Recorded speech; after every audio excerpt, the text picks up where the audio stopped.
What's going on, guys? So here we're working with this 2002 E46, and customers' complaint is that I gotta check engine light and the car is not running well. Sometimes it's turning off.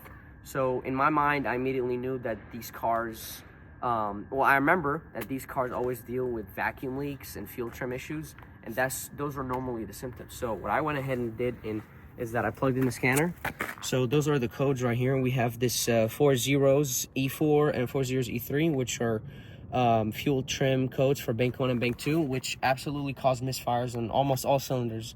We got all cylinder misfires except for 4, but it doesn't matter. So that's most of them. So what I did is I went ahead and I did a vacuum leak test. So what I did is show them over here. Where is it? Oh, it's right here. So I bought this kit from Autoline Pro. So this is the smoke machine right here. You put in the smoke over here, and then you turn it on from here. I'm gonna link that in the description as well. So, and this also comes with it. If you buy the full kit, you would put it right here. For example, you inflate it.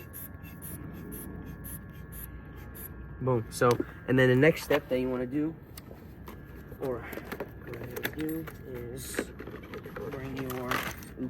bring the line. Well, you're gonna have to fill in the mineral oil that comes with it, but then you put this over here, and then you would plug this over here. Now that we have this sealed with this little balloon or whatever you want to call it, so before, let me just show you. So you turn it on, and it starts shooting smoke like this. So then what you want to do is you want to plug it in over here.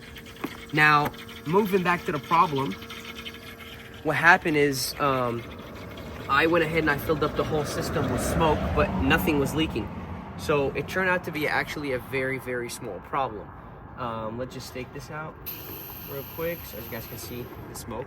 So it turned out to be that the tester was beyond the it was even behind the crack, and the crack was right here. So this is basically a vacuum leak. This whole time. Yeah, and it turned out to be very simple fix.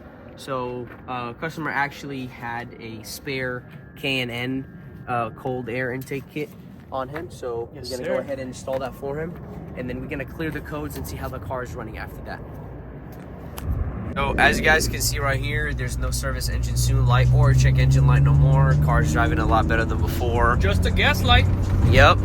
Just gas it. Oh, there we go. It's quick. Thank you guys for watching. See you later.